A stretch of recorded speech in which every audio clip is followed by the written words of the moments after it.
the argument that you're making, right? And this is the incongruity of your argument.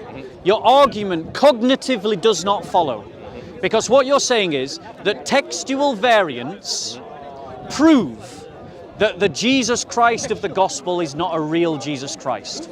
Now, here's why that argument is false.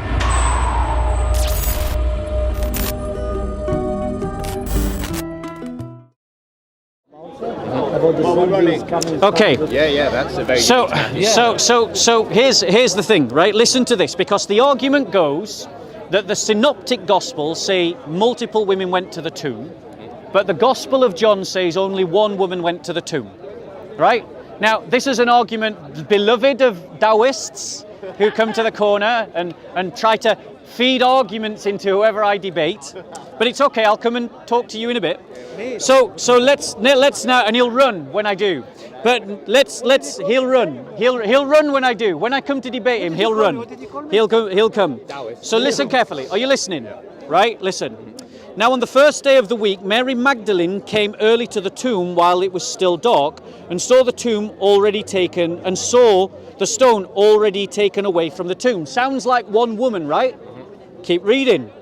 So she ran and came to Simon Peter and to the other disciples whom Jesus loved, and said to them, "They have taken away the Lord out of the tomb." Still sounds like one woman, right? But listen to Mary Magdalene's words. "And we," everybody say we, "and we do not know where they have laid him." So the Taoists and the pagan are wrong, the gospel teachers, that Mary Magdalene was in company.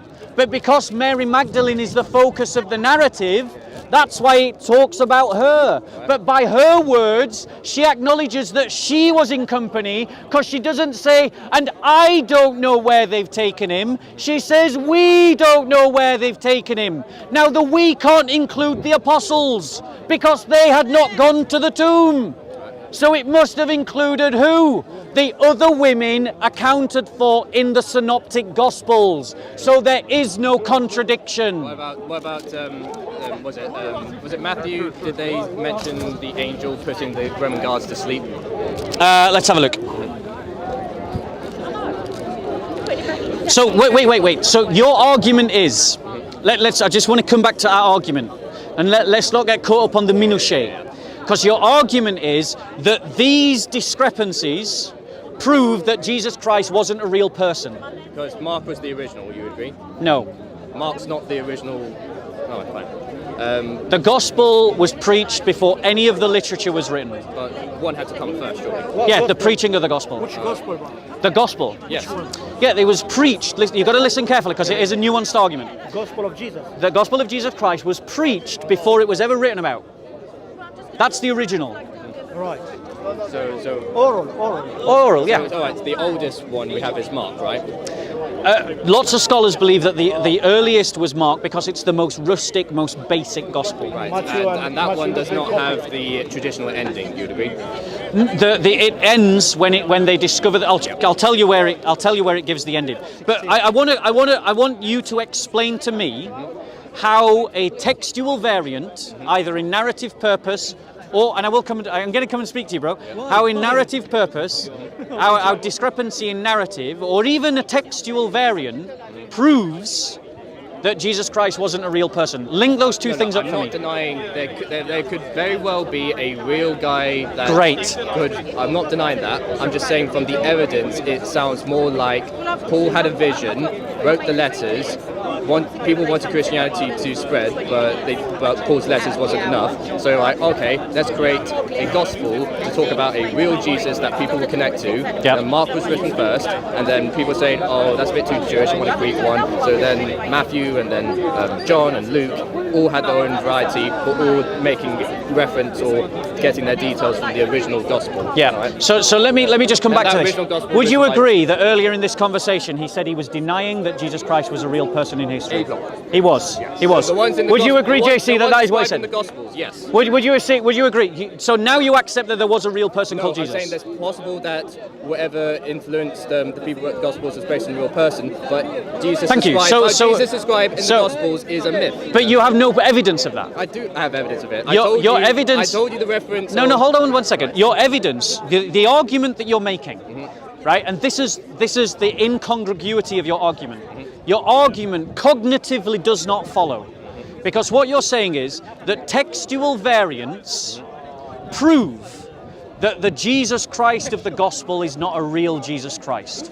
Now, here's why that argument is false. Okay? If there was a fight to break out right now in this park, yeah, which has happened many times, Yeah, I know. and so it's not beyond reason, Some fisticuffs. yeah, some fisticuffs between a Muslim and a Christian, Yeah. which would probably be me, let's be honest, it's most likely end up going to be me, right? What would happen? The Muslims would tell one story and the Christians would tell another story, but none of them would deny that there was a fight. Right. They would argue about who started the fight, who was responsible for the fight, who's the bad guy. So we've got a variant in narrative, a difference in narrative, story, yeah. but no one could deny that there was a fight. Right. Right. Yeah. So these. Like example, sorry. One second. So I give you example. I've already given my own one example. Why do I need another one? No, it's the I've best- given my own example. It's the best example which you can elaborate on it. Yeah, it's about the death of Judah.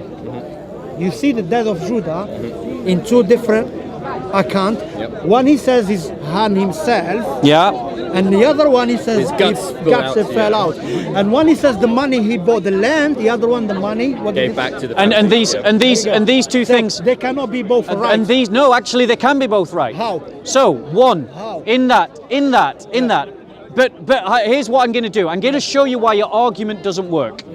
I'm going to show you why your argument doesn't work, because even if we take this prima facie contradiction, so it's a face value How did he contradiction. Let me come to this, right? What is not disputed is that he died. What is Yes. not disputed is that he betrayed Jesus. Yes. Thank you. And that's the point. How did he die? One How do you know second. he betrayed him? No, I'm Maybe he was working for Jesus the whole time. what I'm saying to you, is that your argument doesn't. read the book of, Oh, are we going to start shouting read now? the book of Are we Judas. going to start shouting? Are we going to start shouting? We got to listen to one another. Right. So, because the moment you stop listening to me, I'll just start talking to everyone else, and I stop talking to you. Yeah.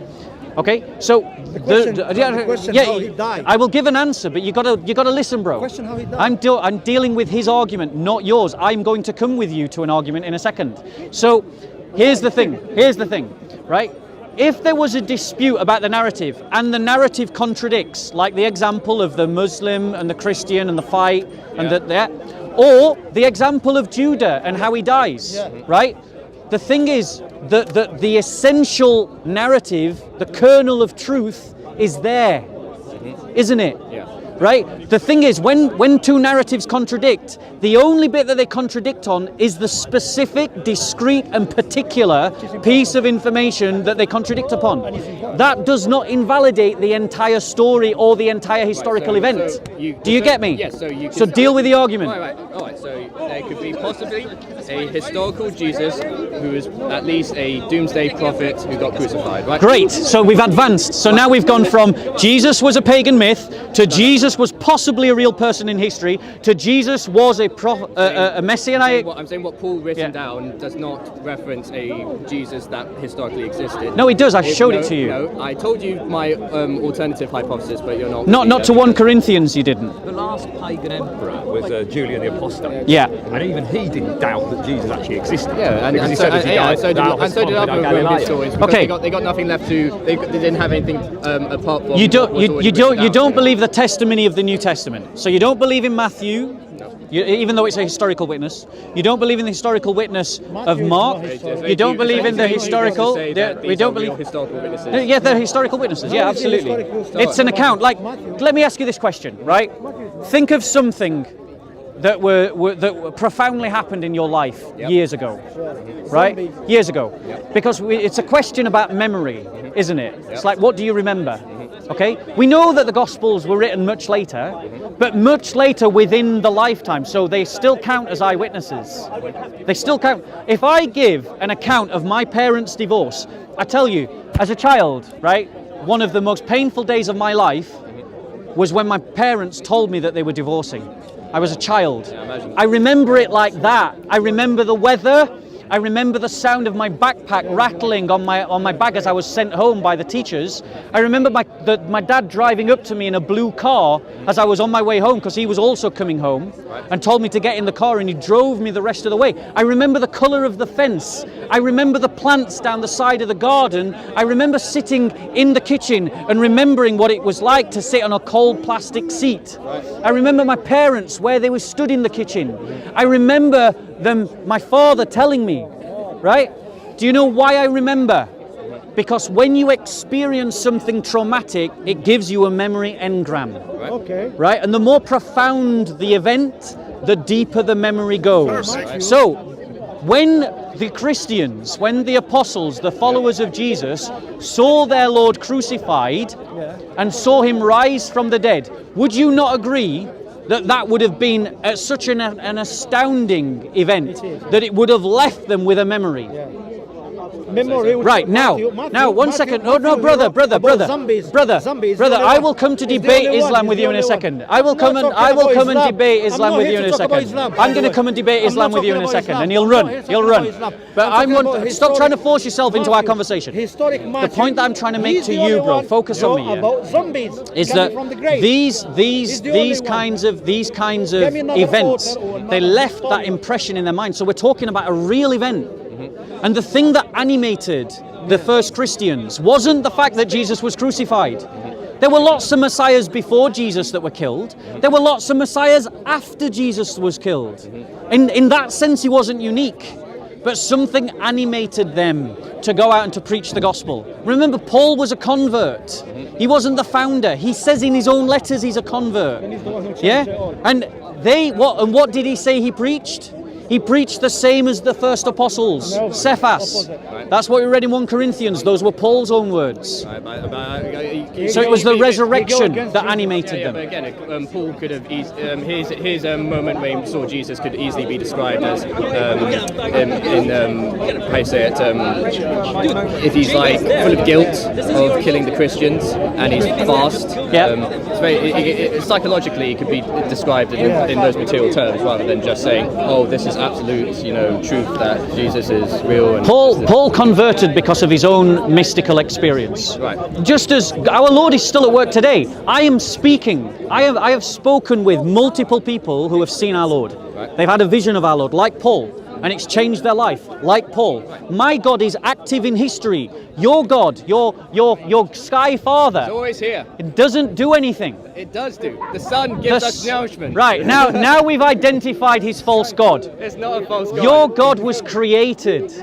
Do you know how a sun forms? Yes, it's a gas giant. No, how does a gas giant form?